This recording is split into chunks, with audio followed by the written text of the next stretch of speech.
So I appreciate you inviting me here today, and I'm going to move around a bit. And I would hope that, with so many people here today, I hope I will get a lot of good questions, and so I would encourage you just to interrupt as I go.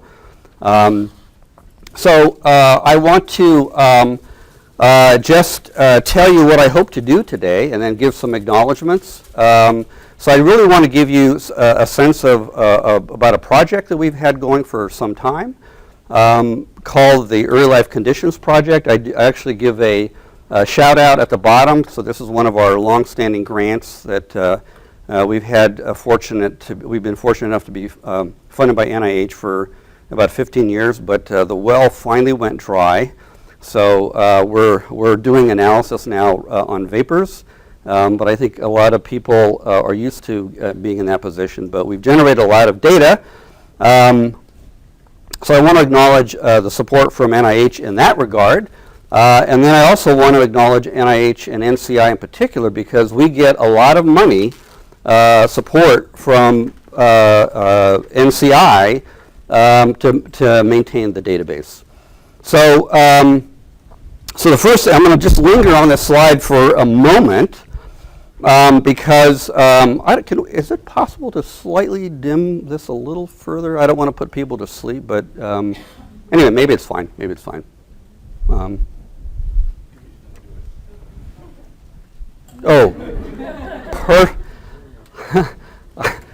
I look a lot better in the dark, so it's really so. I don't mean to. Yeah, that's fine. So I just want to acknowledge this great institution that we have a relationship with, which is the Mormon Church, and so we have a relationship with the data with the church. Plus, we get data from other agencies of the state. But and I just wanted to point out, see if if you've been to Utah, you'll recognize the Mormon Temple there. And this is a real shot. This is how close the Salt Lake City is to the mountain. So, so what I want to do is I want to talk about give you a sample of things that we've been doing, but also to spend a chunk of time to talk about the database, and maybe I'll generate some interest on projects, and then how we do things, and I'll go from there. So I usually have to, I speak to a lot of medical audiences because we have a lot of medical data, and I just want to announce that I have no conflicts of interest that are relevant to this talk. Another picture, I'm proud to have lived in Utah for many years. I'm not from there, but this is the campus, and I just want to point out that it's almost symbolic because the main campus is here and the medical campus is here.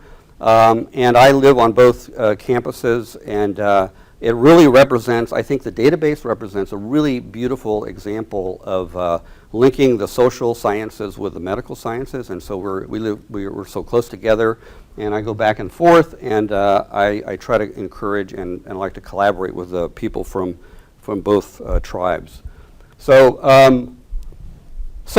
What I want to do is talk about, I mentioned this early life conditions and survival study that has been, what has funded a lot of this work. We refer to it as the ELK study. What I want to do is focus maybe more on the relationship between fertility and mortality. The study at large looks at many, many early life conditions, prenatal, going back to grandparents, great-grandparents. So when we talk about early life conditions, we really mean early, that is even before you were born.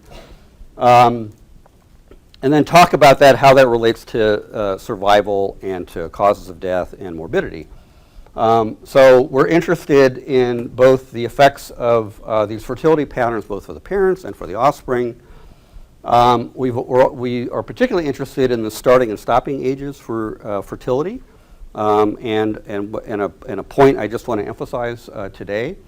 One of the points is that we have been really pushing this idea, and you can push me on this idea that we're pushing, is that late fertility under natural fertility conditions really represents a fundamental marker for aging and then how one can use that information for doing demographic research or public health research. and then, as I said, I'm really happy to be from Utah. I just put these pictures along the way because everything I say is not always interesting, so you can always be distracted by the pictures. What do you mean by latent fertility under natural conditions? So I mean in the 1800s, where there's no modern contraception, no effective modern contraception, and we're looking both at extreme, primarily female fertility, and we're looking at actual live births. So women who are bearing children after 45, for example. So quite late, yeah. I'm going to come back to this slide a few times as I navigate through this. I hope I get through all of this in the time that we have. I might end up skipping if time ends up being short or we have other questions that take us another direction. But so what I want to cover is this idea, this basic relationship between reproductive senescence and somatic senescence, so aging. And then what are the mechanisms that might connect the two? And then I want to talk about some of the historical work, which I was just mentioning about natural fertility conditions. And then just a sample of things that we're doing that are more contemporary using medical records. And then I will talk about the Utah Population Database, and then just a brief mention about the projects that are underway now that we don't have results that I'm going to share with you today, but just to mention them. So, so I think it probably won't be surprising to people when I mention that maybe the timing of, so I'm going to get now to the timing of the start ages. So it probably won't be surprising to people when I say that there are effects if you had, depending on when you start fertility. So again, I'm in the historical context here. So this is not with family planning, not with modern contraception. And so what are the potential mechanisms that might relate the timing of your first birth to later life health outcomes? So if you start young, I think even today everybody realizes that has consequences. This term disposable soma maybe people are familiar with, so this phrase simply means there's trade-offs. If you end up devoting more for reproduction early, you're going to pay the price of not devoting resources to maintaining your own health.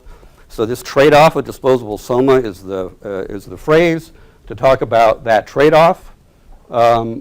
Therefore, you might sacrifice human capital investment and wealth accumulation.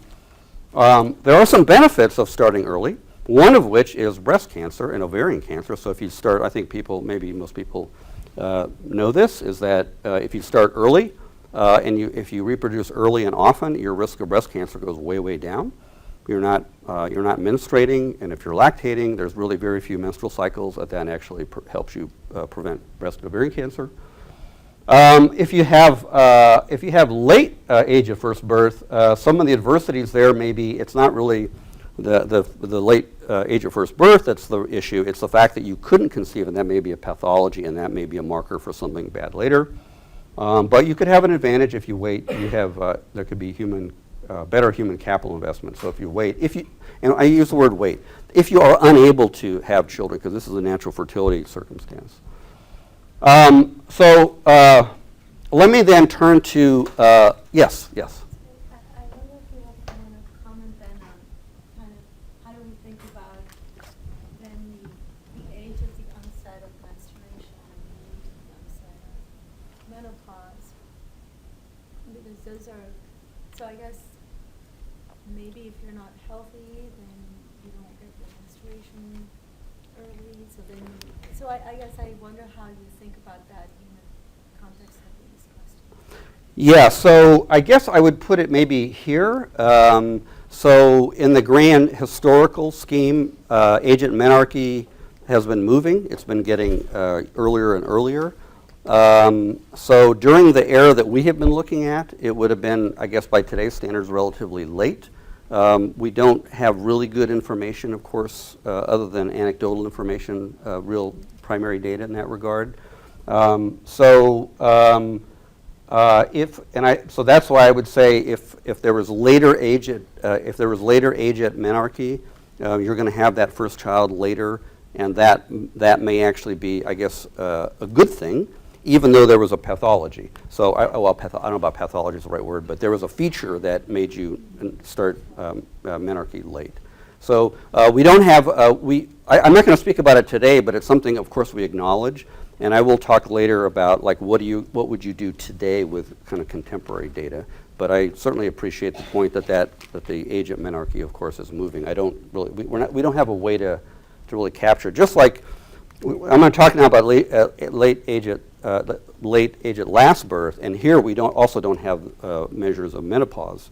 So what we have is measures of realized fertility. So but I'll comment on what one could do when. How can you think the father's age, though, plays into this in terms of interaction and then just actually identifying which factors at work? Yeah, so we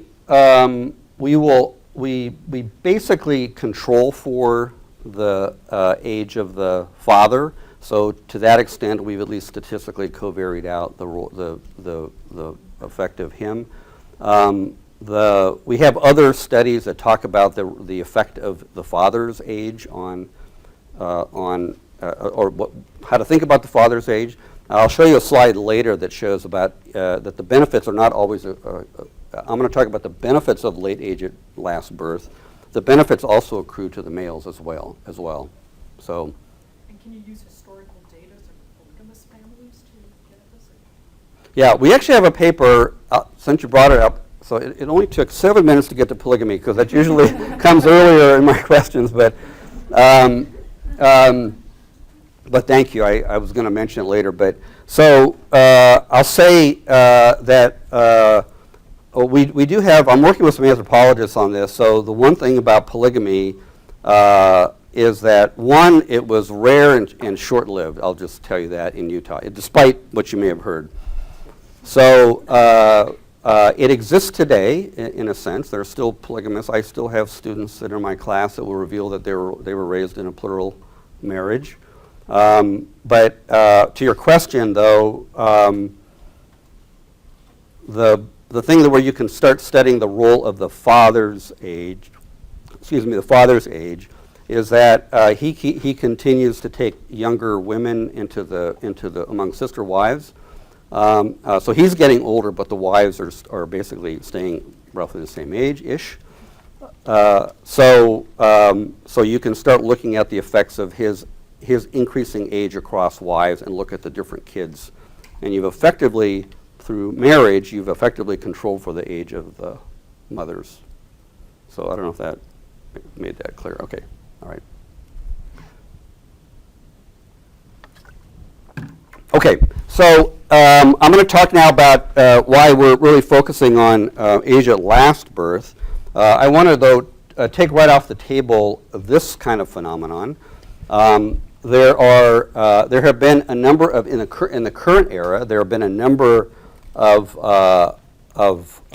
really celebrated, I guess, events where women are having children in their 60s.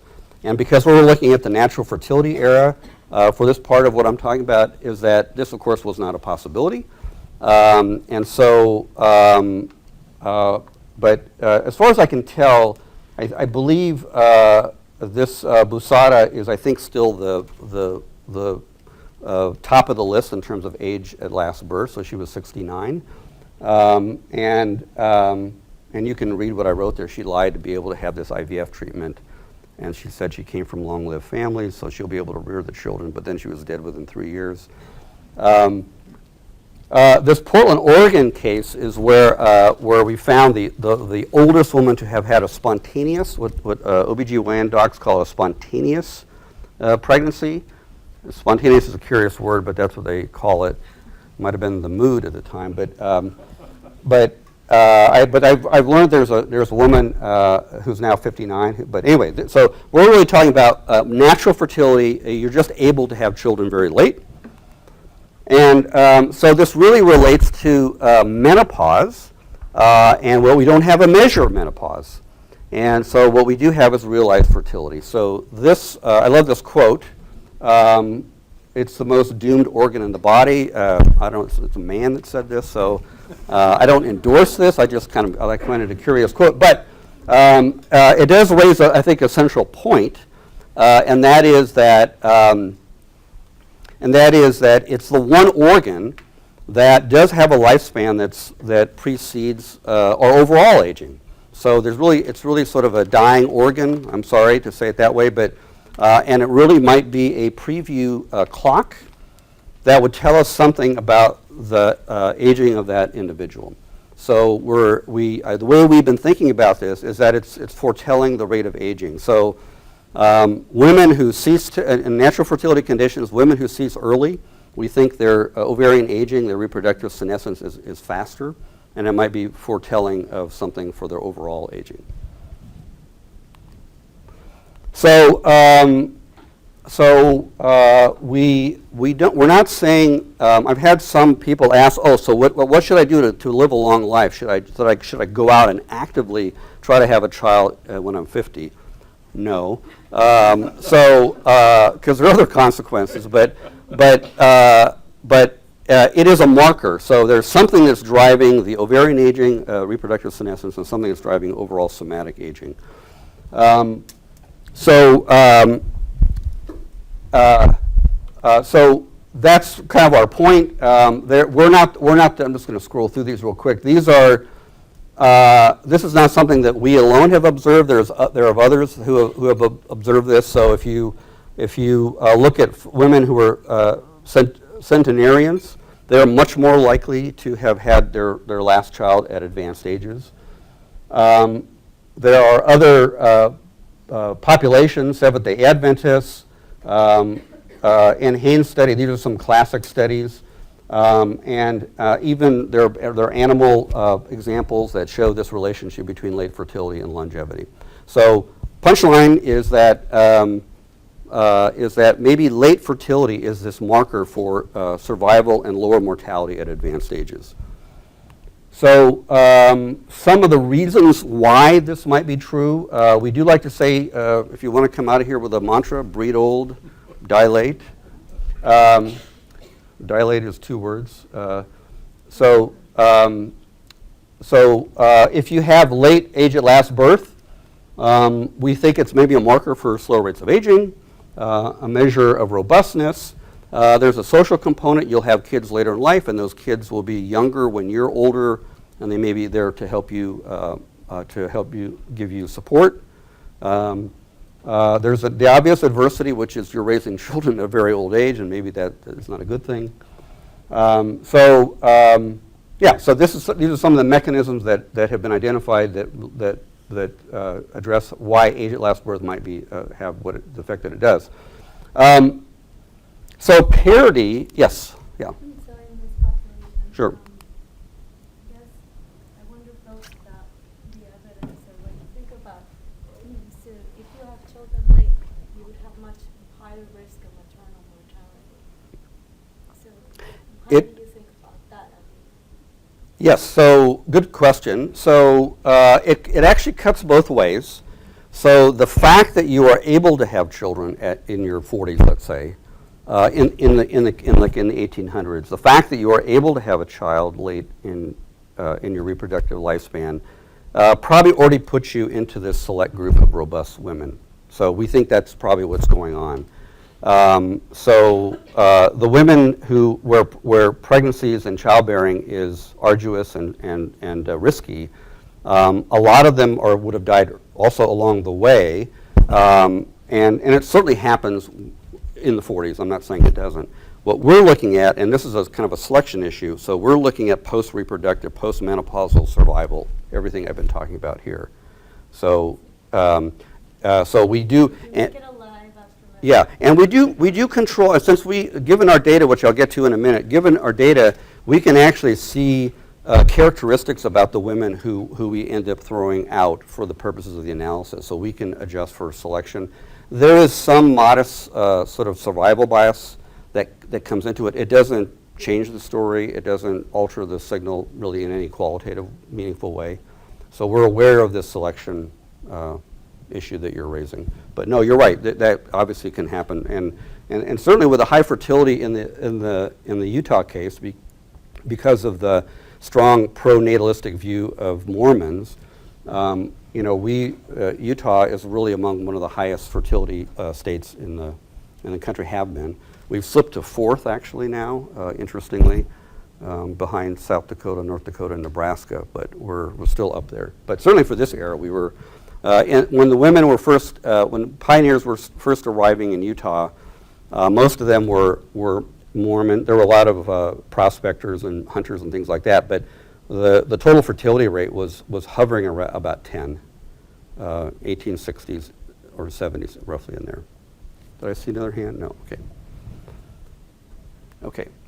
And the point about parity, I'm going to say less about this today, but there is a lot of dispute about this, about whether having more after age 50 or postmenopausal, after 50, whether having more kids, more kids is really bad for you. So some say it's beneficial, some say it's harmful, some don't find anything. We end up sort of following in the middle category here, reducing survival. So this goes with the disposable soma idea, the trade-off. You have more kids, you're devoting resources to reproduction, less to maintaining your own health. But this is being disputed. A lot of it has to do with the era that you're looking at.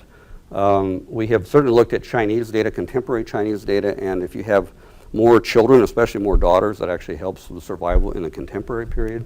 So it's not, in fact, all these could be correct given the populations and the time period. So I will talk a little bit later about sort of complications, if you will. So not all fertility is created equal, so it depends on what happens to the child. So you can think of a lot of issues that would make childbearing more costly. There are 3 here that I'm going to touch on later. Twinning and preeclampsia, and then spontaneous preterm birth. These are all make childbearing more risky. So I'll touch on that, and this is going to be obviously more contemporary data. Twinning, we have more historic data, but the others require medical data. Okay, any questions so far that I haven't? Yeah. Do you have any evidence that it's hereditary to have a late birth? Can you look across generations? Yeah, so the challenge of fertility, the answer is I don't have a number I can give you. I can say 2 quick things though about it. One, I have a slide related to it, but one is that over the era that we're talking, I mentioned the TFR was about 10 in the early days, but it was on a quick decline. So between urbanization and education of women and the rising status of women over time, the schedule of fertility was just on a secular level was changing so quickly, and so it complicates the heritability. If that makes sense. So the women were definitely, their start and stop ages were moving around on a secular level. So it does cloud it. We're trying to get more data from Family Search to go back, further back in time. And we're actually doing that right now. And so one of the things that we're going to be able to do is to address your question. The other is that we are looking at, to the extent that late fertility, and I'm kind of foretelling a slide to come up a little bit later, but if the fertility of the late age at last birth of the women is really an indication of slow aging, and it could be an environmental thing, admittedly, then we would expect to see other kin who are related to that woman maybe to share in some of that benefit. And so we looked at the brothers of those women, and in fact, they too also have a beneficial survival and longevity as well. Yes. Can you say something about stillbirths and spontaneous abortion, and to the extent that this is a story about actual fertility rather than pregnancy? Yeah, so this is a limitation. We don't, because we rely in the historical era, I mean in the modern era, and by the modern era I mean the last 50 years, but in the historical context, it's all live births is the short answer. Stillbirths and spontaneous abortions, they're not genealogically relevant. They're not people in the genealogy sense, so they're not there. A lot of time, but one of the ways that does come up is we'll see children being born who don't survive very long. They're given a name, and then we see the next child, same sex. They have the exact same name, sometimes the exact same year. And so when we build our record linking, we have to be careful about, are we seeing two different people or misinformation on one person? So if we see it in that way, but they had to have been born alive for that to be a problem. So yes. I guess I'm still thinking about the assumption of natural fertility, Mm-hmm. and especially kind of in your answer to Patrick about how there was this period that you're studying where fertility was declining so rapidly, and it was before a lot of the modern contraceptive methods. How natural is the fertility during the period? Yeah, I guess I guess a more serious question is, are there social processes that are correlated with health that could be actually going on rather than your argument about? Yeah, totally fair point. So natural fertility would suggest that, the TFR should stay at 10 or higher forever, and of course it does not. And so I should be a little bit more careful about my vocabulary. So it's simply the absence of effective modern contraception.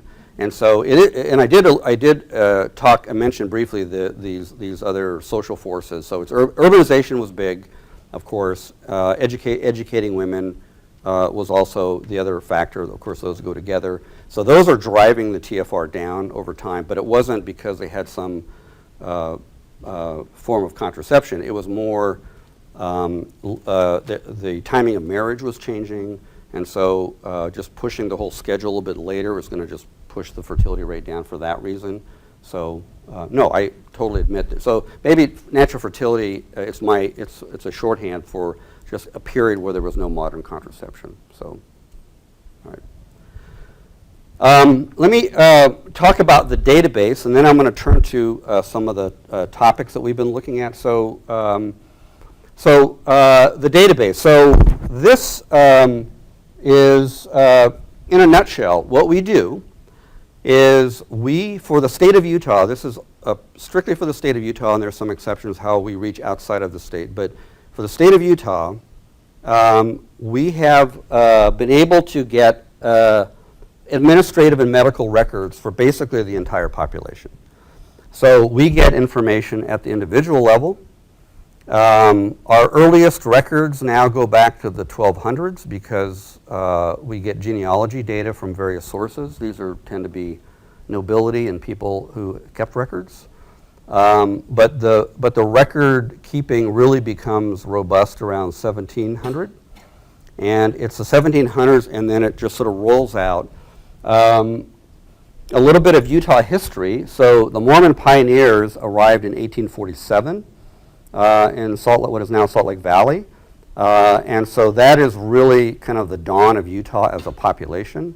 From the European standpoint, obviously there were First Peoples, indigenous tribes that were living there at the time. There were already trappers and hunters that were there already when they arrived. But for the purposes of record keeping, 1847 is sort of our key date.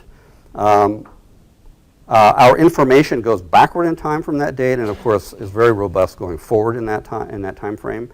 But in that window, especially from 1847 to the present, we try to get all the administrative and medical records that we can legally get access to, and for which there is no political cost to doing it. So we have to be worried about the Big Brother issue, which is always a concern, and we have a concern ourselves. But fundamentally, we're linking a lot of statewide representative data. So if you set foot in the state of Utah, and if you leave any electronic breadcrumbs as you pass through Utah in your life, we will pick up those breadcrumbs and digitize them. So if you were to move to Utah tomorrow, maybe you will after you hear this talk, maybe you want to move there, But you will, once you do something there, get a driver's license, have a child, go see the doctor, we will get that information. So we're unusual. I'm unaware of any other state that does this. And there are very few countries that do this. Our privacy laws are strict, but they're not as strict as they are in Europe. And so we feel fortunate that we're able to do this. So, and then we're able to turn it around and make it available to the research community. So, yes. Where are you pulling most of the medical data from? I'll tell you what, I'm going to hold, if you hold that thought for a second, if I don't cover it, come back to me, but I'll cover that. So, You have, if I hear you correctly, you have more or less complete data from 1847 on, but then you get data going back, and you mentioned you have data going back more or less to 1700, but that must be highly selective, right? so How do you, does that matter? Is it a big deal, or how do you, and if so, how do you deal with it? yeah, so the selection issue is not unique to us, by which I mean people But it's still there. still there, and I would always tell people, well, the people that are populated in the United States are a select group of immigrants from other countries. So you pick any geographic area, and it's subject to selection. Utah, and I don't want to go too far off the rails on my answer here, but Utah, for the European component of it, was driven by the Mormon faith. And so if just a little bit of Mormon history, which I don't have slides for this, but the Mormon church wanted to, and still does, proselytize and still try to create converts through their missionary program. That goes on today, and it was certainly going on back in the 1800s. So where did they go? They went to places that were accessible and where they were economically in tough straits. So they were trying to give people the promise of a better life. There was something called the Perpetual Immigration Fund. This was one of the earliest travel grants that would ever existed. The church subsidized your travel, your passage from Europe to Utah, and there was a way to get you to come. So, our selection, and I hope I'm answering your question, our selection is that it's mostly Northern and Western European. So we have a lot of Danish, Swedish, Norwegian, Finnish, Icelandic, German, English, Welsh, Scottish, Irish surnames. That's at least among the white part of the population. And so that's a select group. They had to have wanted to come, they had to have made it, and they had to have stayed. What people don't know so much about is people did come to Utah from this mass exodus. Some people went back. Not everybody that came stayed. So there's selection both in coming and in staying. That wasn't quite my question, actually. It was. But it was a great story, though. Everywhere the population is, in migration is selective. Of Yeah. course, everywhere in the world. Yeah. But the point is, if you're trying to do many generation studies based on the current, and you want to represent the current population, you're not representing the current population because some of that population has data going way back, and some of the current population has data going way back, and some of the current population doesn't have data going way True. back. The Mormons all do, or mostly do, and the rest of the population probably doesn't much. Ish, yeah, we're getting better at that, And yeah. does that matter? And, does that matter? How much does that matter? Yeah, so, okay, maybe I'll take another crack at it. So, first of all, it matters. And it matters to any population that you study, so it's not unique to this circumstance. The way, so there's that selection, and there's the who you see and who do you have information about. So if you do a multi-generational study, you are going to, in our database, you are going to see mostly white populations, you're going to be finding people that have somebody in your family who's connected to the Mormon Church because they did genealogy. So you're going to get that bias. I will point out, however, that one of the beautiful things about genealogy construction, where you get crowdsourced information, I am in the database because I have relatives who have converted to the Mormon faith. I don't happen to be Mormon myself, but because if you're in the faith, you will do genealogy, and because it's you will then find all your relatives, be they Mormon or not. So every time there's a Mormon, as a convert, I'll say, that person is going to do all this work to get information about everybody that they're related to. So every time there's a convert, the spotlight moves around the larger human pedigree, and more data is going to come in. So with every passing day, the database gets more and less selective, I'll say. So it's a kind of an insidious and brilliant kind of benefit of the process. So we're going to see more and more of humankind. We would love to get all the Mormon Church has. I've asked, and we're renegotiating our contract with them, but I'm trying to get more data from them to go even further back in time. Sorry, this is, I think, a very interesting thing, but we haven't done it yet. And so this is not really on any of the slides I'm going to show, but we have a lot of Swedish migrants, and we are working with our colleagues in Lund and Umeå and Stockholm, and they have historic data of all and they have Swedes have great data, historic data. So they have their censuses going back to the 1800s, and they have all the manifests, which we now have, of people that got on boats and came to the U.S. Not everybody came. Brother A stayed, Brother B left. Brother A produced descendants that stayed in Sweden. Brother B produced descendants in the U.S. We can compare make that kind of comparison and see how representative are the people that came, how different were they from the ones who stayed, and make that kind of comparison. So we can actually go to some of the sending populations. So it's one way to get at the selection issue. Okay. All right. So for the people who study historical demography in the room, these are some of my earliest colleagues, Lee Bean, Jerry Minot, and Doug Anderton. They produced this early book related to the database. They were really there on the ground at the very, very beginning. I came about 5 years later. And so this is, if you want to know more about the kind of the database and Utah population, I'm just going to promote this book. This is not a recent book, but a very useful resource. And just to fix ideas, this is urban Utah, and this is rural Utah, about the time that I'm talking about, just to kind of give you some fix on the living conditions. So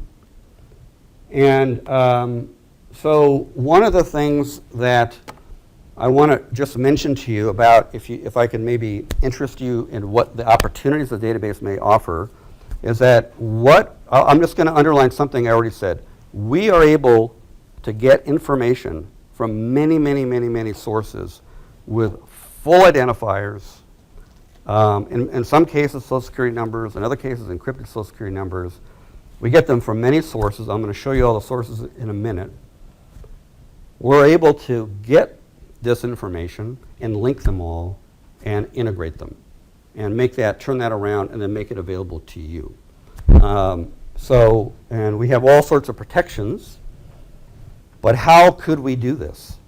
So Scott Matheson was our governor back in the early 80s, and he issued this executive order. And the executive order said, we should be able to collect data so that we can achieve this objective. Reduce morbidity and mortality, improve health care. So it was for all the state agencies, we are able to enter in agreements to be able to get this information. If we were to start the California population database and did the exact same thing that we're doing with our database today, I can't imagine that would be possible. One, you're too big. Utah's small. We're only 3.2 million now. So we get the benefit of this, and this is how we're able to do it. And so we get, as I say, we get a lot of questions about our privacy issues and how can we possibly, who said you could have all the data? Well, the governor said we could have it. And it's been updated and renewed a few times, and so it gives us this amazing capacity to provide support for projects. So,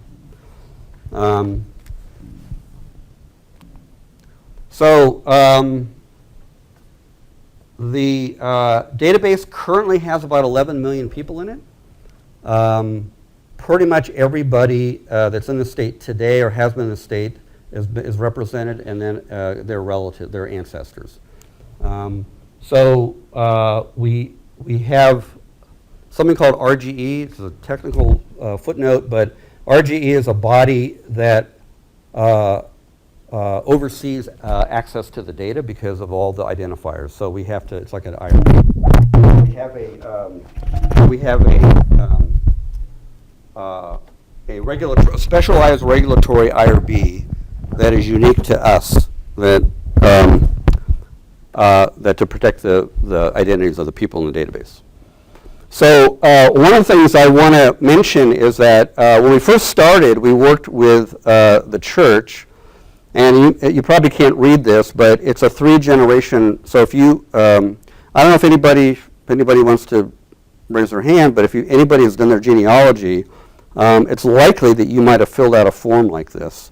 And it has 3 generations on it: the 2 parents, the kids, and then the parents of the parents. So we, back in the late 70s, a few years before I arrived, there was all on paper. This is all digitized, and it was one of the first computerized genealogy databases that was developed at the University of Utah. So we got these sheets for a subset of people that came to Utah. We then, this is our archive room. We still have all the original sheets. They're bound in our Hogwarts room here, where we have the original paper. Sometimes we still go back and review them. This has all been computerized, and that is the backbone, the kind of UPDB 1.0, the very, very, very early version of UPDB. Once you do that, here's a family. This happens to be a family portrait of one of our staff members. It's ancestors of theirs. There's a father and a mother. There were 12 children altogether. 9 of them survived to adulthood. So this is the family.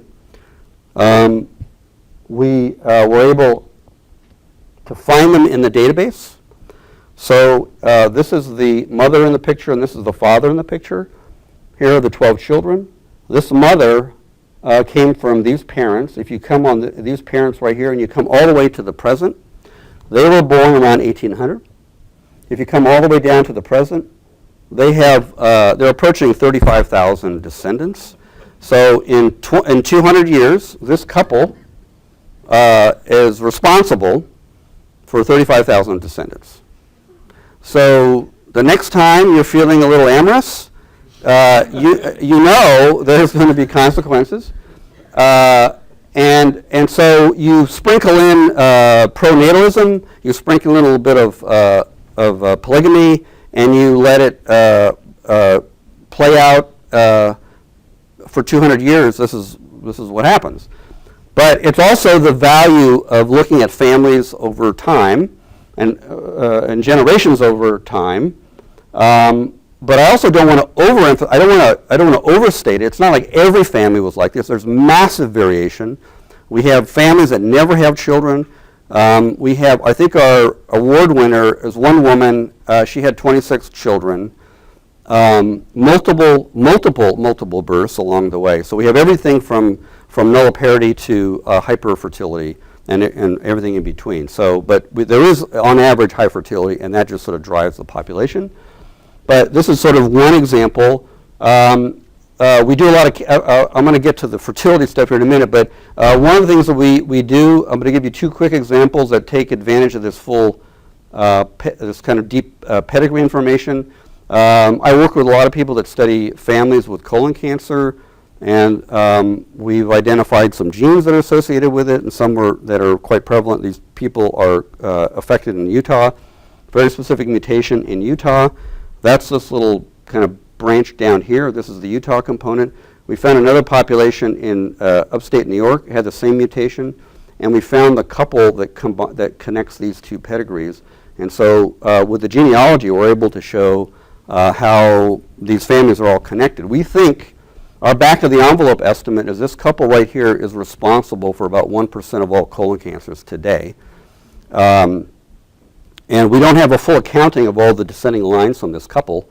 But this is the kind of thing that we have done on health research and the relationship of fertility to health, because you can't have genetics without fertility and intergeneration or heritability. So this is one interesting example. We're also, excuse me, we're also studying genetics of suicide. It's kind of an unusual genetic study. It's mostly about depression. These are two trimmed pedigrees. We're not showing everybody, but everybody that has a filled-in black spot committed suicide, like on this bottom pedigree. So this is a pedigree where suicide is quite common. Most of the people do not commit suicide. It's very trimmed to just make the point. And then all of the ones that are circled in red, we have an agreement with the medical examiner, and we were able to extract DNA at the time of autopsy. So we're getting DNA at that point. So we have several genes that have identified that we may be contributing to this seemingly family risk of committing suicide. And then we are also able to study, Adriana and I were talking about longevity before the talk, and so we're interested in intergenerational patterns of a lot of things, but certainly interested in mortality and longevity. This is one of the families. This was actually originally studied to something called the Ogden syndrome, which is beside the point, but this is an example. It's a radial pedigree where the bullseye is the original founder, and every ring out is another generation. So this has about 20,000. So there's about 20,000 people in this picture. But you can see where, if you really want to study family writ large, you want to study not only you and your parents and your grandparents, but you can study your 10th cousins if you want. And the database allows you to do that pretty robustly. So we work with a lot of genetics people. I'm not going to say too much more about genetics except for one example. Okay, so what's in the database? Your Yeah. genetic data go, how many generations do you have DNA? So the question about genetics and DNA, so there's two parts of that question, two answers to that question. One is that it's expensive to get DNA sequenced. But we have a lot of projects that do it, and so it's like if you were to want to do a genetic study, we would help you identify the people for whom to recruit, and then we would facilitate that recruitment. Then the DNA would belong to the investigator. We have standard protocols so that once you do that, it's available to the rest of us, and so that when the people consent, that you can share the data. But we do something also that relates to identifying obligate carriers. So this term just means if I see you with a particular variation, or let's say a rare variation genetic, and I have the same genetic variation, and I go up and I say, oh, we share a common great-great-grandparent, odds are that you and I know we have it because we did it in the modern era, but everybody connecting the line because of how rare it is, it probably came from that couple, and everybody on the connecting line also had to have had it. So if I find, let's say, 1,000 people DNA here, I might be able to infer genetic status on 100,000 people, depending on the structure of the family. So that's how we get genetic data going back in time. It doesn't work for everything, but that's one kind of trick we have to be able to fill in the historical. These people are long dead. There's no way we're going to get their DNA directly, so we can infer it. Yeah. Okay, so, yeah. So I'm going to just take a look at this slide. So this is most of, there's some that are just about to come online, but I could spend 10 minutes on each of these bubbles, but we're getting vital records, we're getting medical records, we're getting hospitalization records, we're getting cancer data, we're linking to the census records, not the individual level records. We just became a research data center. I assume you guys, I think you guys have one here. So ours is brand new. So in my proposal there, we want to be able to link our database to the contemporary census through the RDC. This is what we have. I'm running very long here, so I don't know. If anybody has a question about any of these, I'm happy just to elaborate if there's anything here that you want me to discuss further. Okay. And then we work with medical geographers, so we try to geocode everything. So we're engaged in quite a bit of work on spatial variation in a variety of demographic and health outcomes. So we do a lot of environmental epidemiology as a result. Sure. Is there any potential for getting schooling records? I know the level of Yeah. organization is different. Yeah, FERPA is our arch enemy. So the rules for getting education data are, so the bar is really, really high. The one area that we, the short answer, I can elaborate. The short answer is not yet. And by school data, I'm not sure exactly what you mean. Do you mean like GPAs and absenteeism or things like that? Anything related to the actual process of getting education? Yeah, the only thing that we get education data off of birth certificates. So if you're a parent, we get your occupation, your industry, and your education level, kind of a standard how many years of education kind of variable. But we don't have like administrative data from the Department of Education for Utah, unfortunately. But not yet. I mean, so if you have a particular study, that we would push on that. So, okay. One of the things I want to just point out is that because we have so much information, and because it's so identifiable, and the amount of money that we've spent over the years developing the database is really quite profound. So we work with something called perpetual storage. Perpetual storage is in the mountains outside of, and so this picture on the left, this is Salt Lake Valley, and so right there is this front door. So this is a temperature-controlled cave. It's massive. And the Mormon Church actually backs up its primary records there. So things that are of religious importance are maintained there. And then we put a backup of our database there once a month.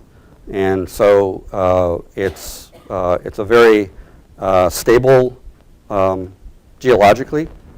There hasn't been an earthquake there in forever. And so hence it's called perpetual storage. So I always like to say, people say they have a mountain of data, but we actually do. So we take this quite seriously, and this is our backup. There's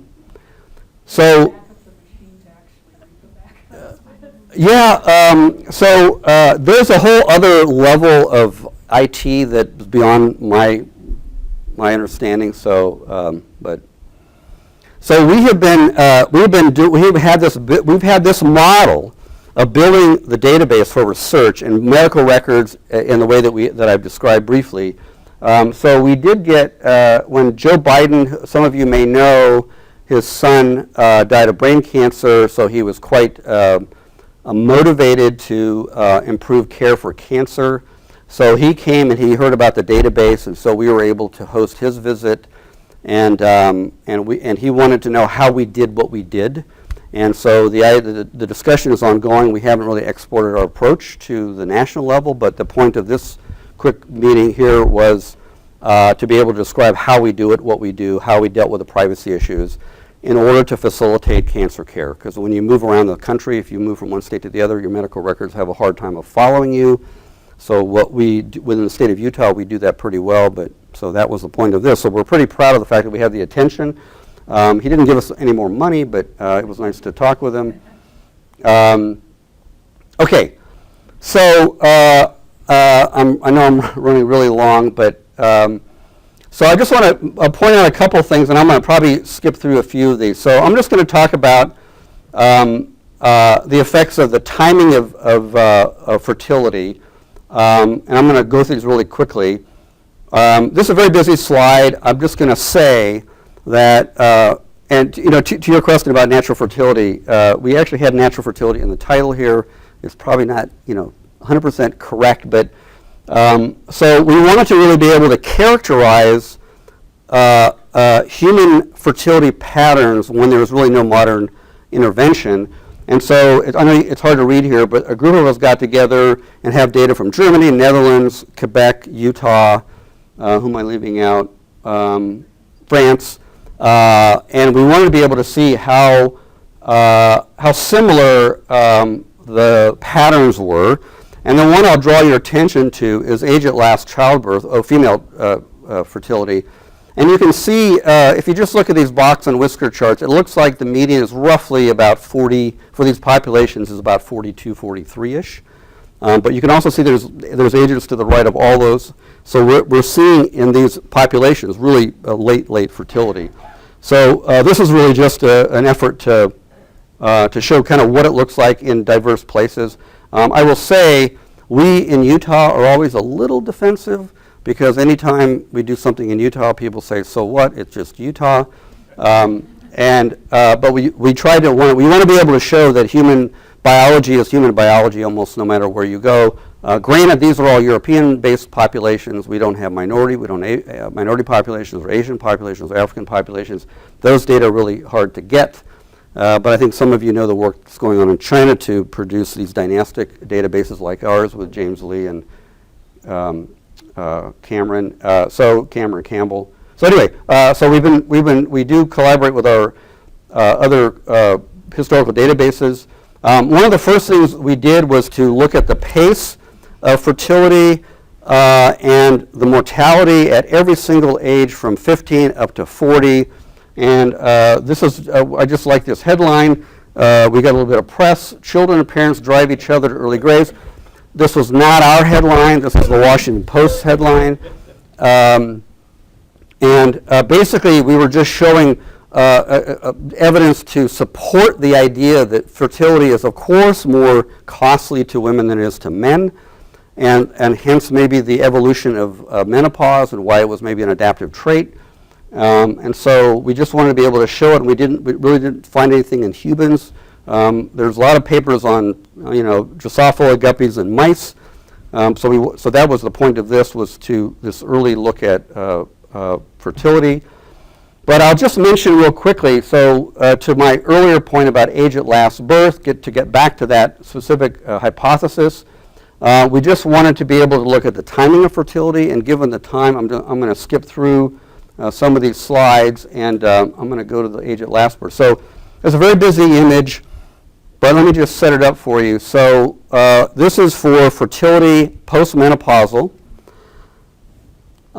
We were interested in the following question, and the following question is this, is if late natural fertility among women is sort of this fundamental marker of aging, we might expect it to be universally a risk factor for any cause of death, sort of any disease pattern. So it wouldn't be just that it would affect your risk of heart disease or just your risk of cancer, but it would affect a broad spectrum of outcomes. So that's the argument. So here's our overall, so all-cause mortality, and then these are the ones where we have enough causes of death. And then what we did is we compared if your age at last birth was young, under 24, on one end, and after age 43 on the other end. And we did that for everyone. There's more to it than I'm showing on the graph. But basically, we find that if you look at the red kind of the red bar. There's some exceptions, but mostly the red bars are to the left of 1, meaning that they're protective. They're not huge effects, but they're consistent effects. And so later is better. That is, late female fertility is better for postmenopausal mortality. And it really involves a whole range of different conditions. So any of these with the green arrows next to them show that later is reducing your risk of mortality. Yeah, Adriana. Clarification. What's the outcome here? Cause of death. These are all cause of death. So your risk of dying either overall or for any one of these cause-specific outcomes of death. At any age after? After age, yeah. So starting at age 50 or 55, I can't remember now, but For mortality? for the mortality risk from each of these causes. So it's also not just ovarian aging, because if you look, so this is, the men are more complicated in general. And it does show up also as well, so that men who are able to reproduce at older ages also do better for a range of important causes of death. Part of the reason why this may be happening is that because if you're a male that can reproduce at a very advanced age, you're married often to a younger woman, and men married to younger women actually has a longevity enhancing effect. I'm not prescribing that. I'm just saying that in order to reproduce at these advanced ages for men, that almost has to be true. And if you're able to marry a younger woman, it probably also means that we can control for social status to a degree, but it probably also means you're a higher status male, and that also would have, so this may be not so much biological as it is maybe social in origin. We compared, so kind of another busy slide, but we also wanted to see whether or not this late age at fertility, late age at last birth was uniform, what was visible in other populations. So we collaborated with data from Old Quebec and the Saguenay Valley, which have similar data sets to ours. And we found, and this is just a per unit increase in age at last birth for women, and this is the hazard ratio for the 3 populations, controlling for a bunch of stuff, selection to survival to 50, and a bunch of other things.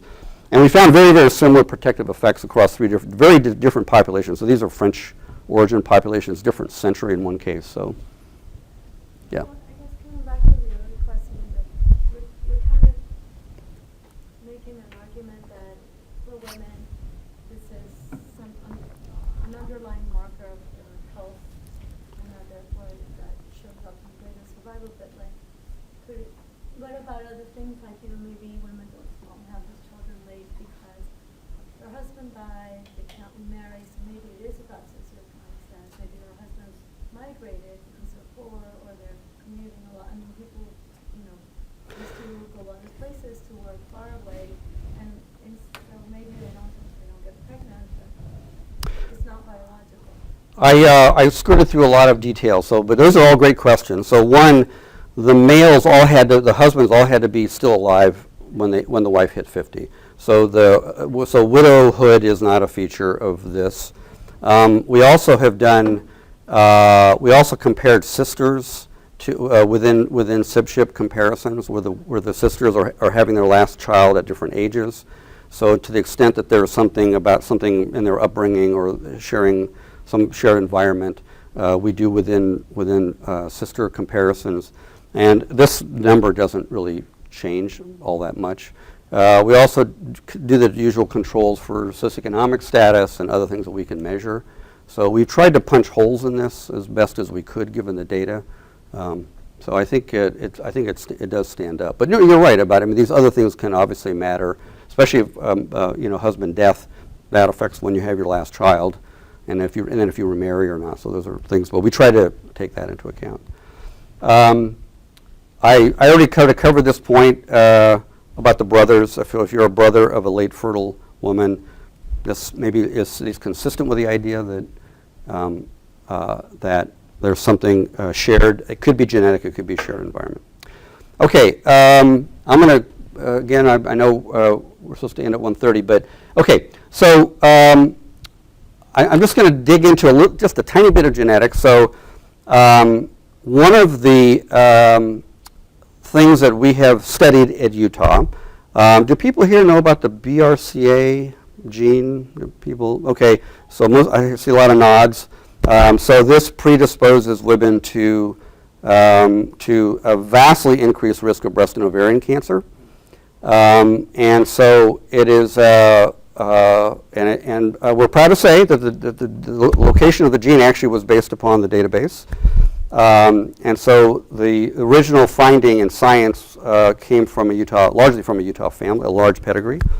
So, but the question we were asking related to our topic of fertility and mortality is this, is that if you're a woman and you have this, one of the many mutations of this gene, your lifespan is going to be shorter, especially in an era where there was no intervention. Your lifespan will be shorter.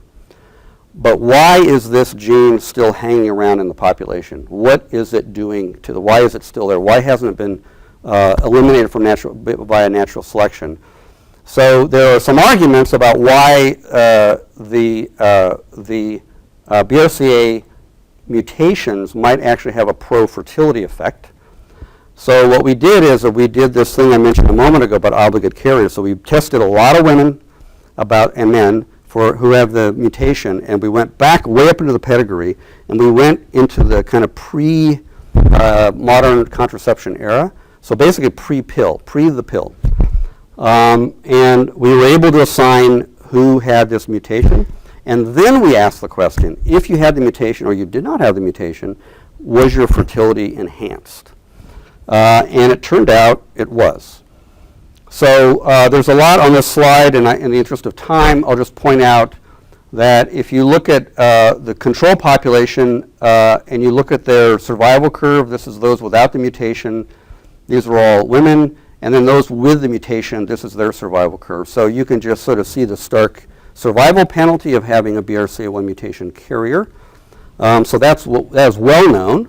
But if you look here, if you look at people pre the pill, where modern contraception was not as powerful, you can see that carriers had more children.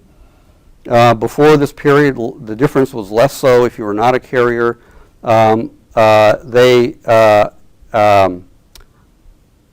see, this is, I've cut off, oh no, I'm sorry, I've cut off somehow I've cut off the axis here, but, oh no, sorry, age of first birth here. Yeah, so there was age at last birth, they were reproducing later, and they also had shorter birth intervals. So more children, had them at a higher pace, and were fertile longer. So this is one of these pleiotropic effects where the gene has multiple functions. Yes, it will increase your risk of dying of breast and ovarian cancer if there's no intervention, but it also has this other effect on fertility. And so my evolutionary biology colleagues tell me this is sort of a classic example of where you have these sort of trade-offs on the genetic level. So so I'm just going to turn to twinning and tell me what the format is. I'm happy to just stop and just take open questions. I have more to show, but I've got 15 minutes to go. But just give me the. We interrupt whenever we feel like it. Okay, yeah. No, I prefer that. So another feature about mortality and fertility that we were interested in was twinning, and we asked this question.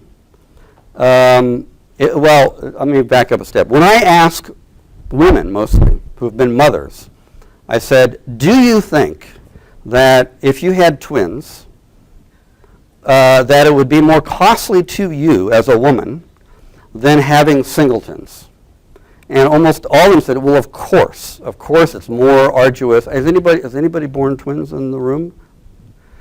Well, okay. Any female, well, your wife, okay. So, so one argument is that. Sorry, I am a twin. Oh, you are a twin, okay. I understand what your question was. Okay, you are a twin, okay. Yeah. I have them, the next slide actually will pertain to you, okay. Yeah. So the question was, twinning happens, and what goes on there.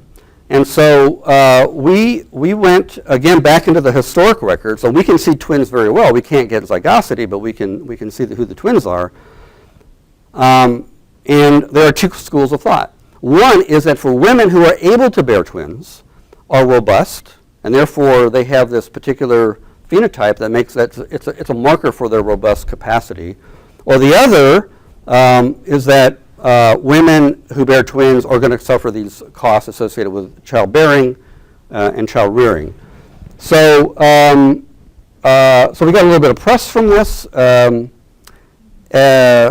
This is the only time we were ever a centerfold. So if you open that issue of The Economist, that was our story. We in fact find in our pioneer era, 1800s and early 1900s, that these women, postmenopausally, actually do much better. They live longer. They have more children, even if you take into account that they have multiple births at once. And so they in fact do better. So this led us, now to your case, this led us to the following question about the offspring of twinning mothers. And we thought if the mothers who had twins this twinning reflects their underlying robust feature, that the offspring might share in that quality. And sadly, we did not find this. I'm sorry. It's not that you were penalized, it's just that you weren't benefited. And so we were interested in where you were in the sequence relative to a twinning mom. And so you could have been a child born before your twin siblings. You could have been the older sibling. You could have been, we coined this phrase twin shadow. I haven't seen this elsewhere, but if you're a twin shadow, that means you're on the heels, you're the next singleton birth after the twins. So your mother just had twins, and then you're the next singleton child. And then you might be adversely affected from that because the mother was compromised because she just had twins. And you could be an early twin shadow, and you could be a late twin shadow, or you could be another child past the shadow era. And we found no evidence of it. This is a busy slide. This is probably our go-to quadrant right here, which is if you're an early twin shadow, so you were born, I'm not sure, well, you're the twin. So there are no twins in this analysis. They were just the marker. So if you're the child born right after the twins, your infant mortality rate is quite elevated.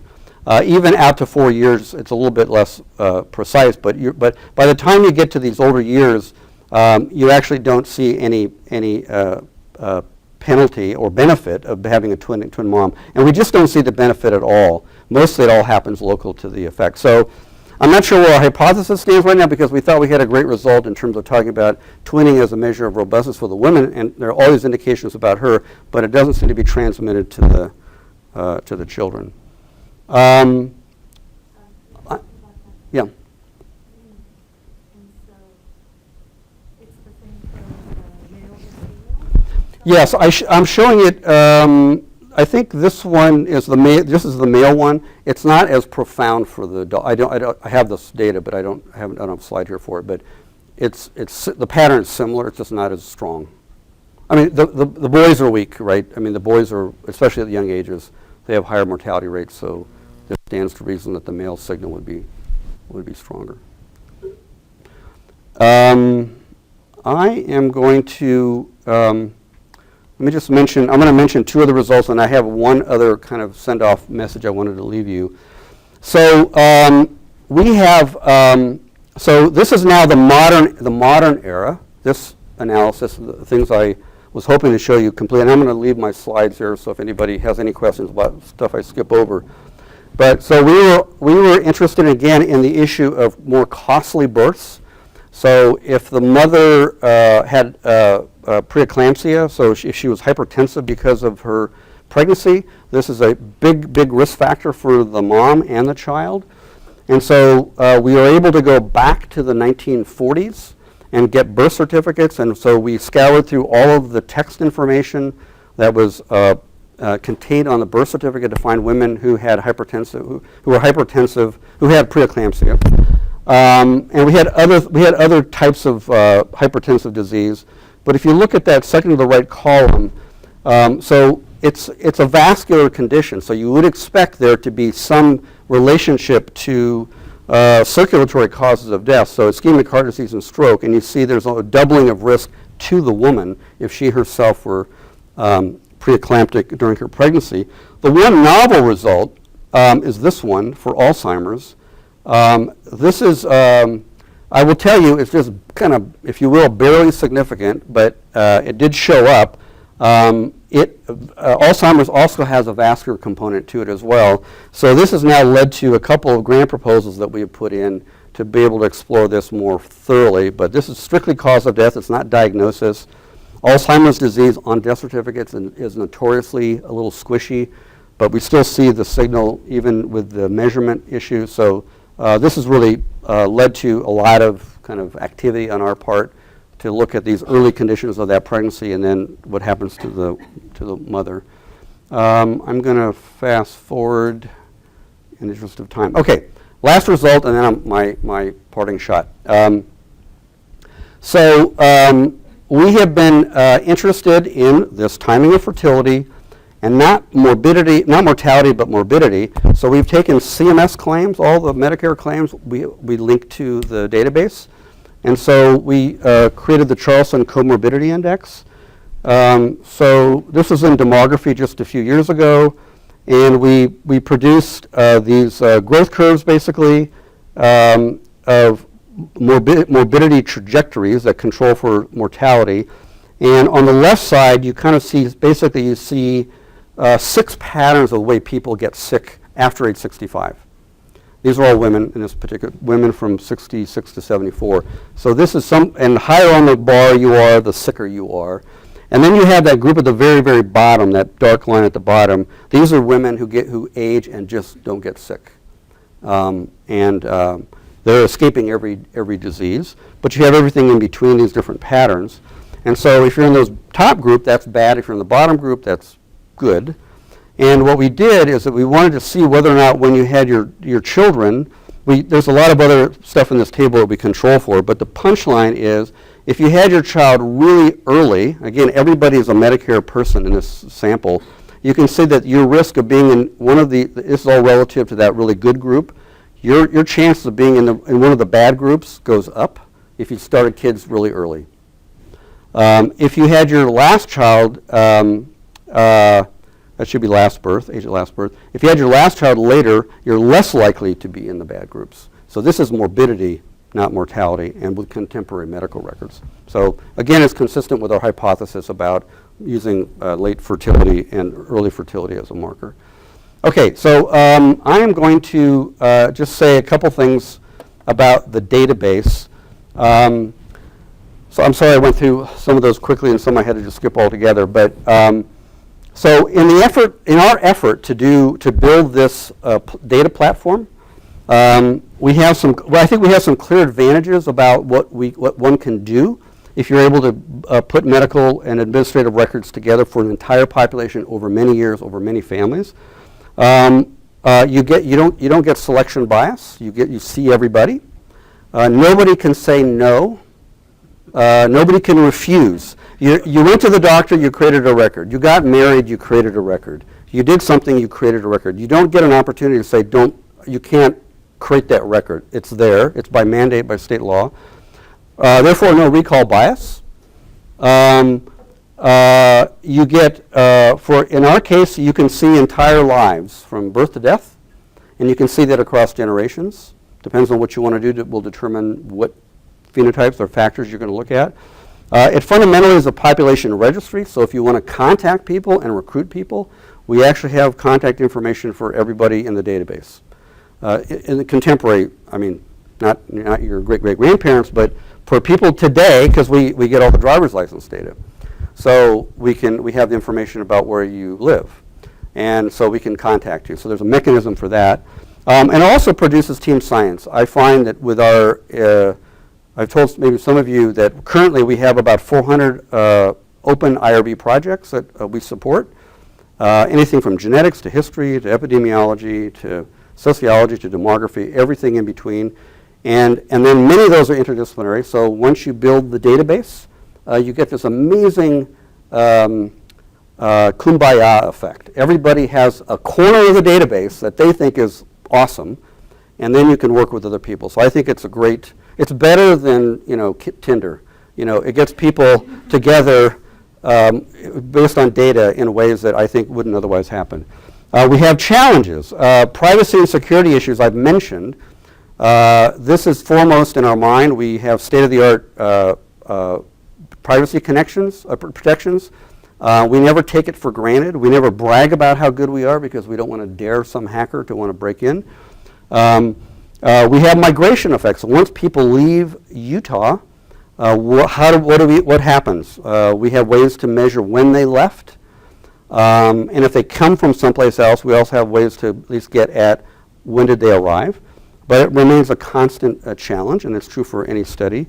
We have potentially record linkage bias. So the better your data, the more likely we're going to link you into the database. If you're transitory or you're from an unusual population where the names, we don't know what to do with your name or even if it's spelled correctly. Native American Indian tribes is a common one because they get anglicized names and so there's some of that. Lawyers. We cannot avoid lawyers because there's so much privacy information, and so there's lots of legal agreements that we have to deal with, and that's just the way it is. Enduring financial backing. This has been going on for over 40 years. You cannot do this as a one-off project and then close up shop. We have so much information, and we have been beneficiaries of a very wealthy philanthropist in John Huntsman Sr., and you saw his son, John Huntsman Jr., in that picture with Biden earlier. And the family has provided support, among other units, and so you need that to be able to stay alive. We can't just do this on NIH grants. Not a reliable source. And then access and ownership, like whose data are these? Well, we are stewards of other people's data, but our value added is all the linkages that we put on top of it and all the QC that we do.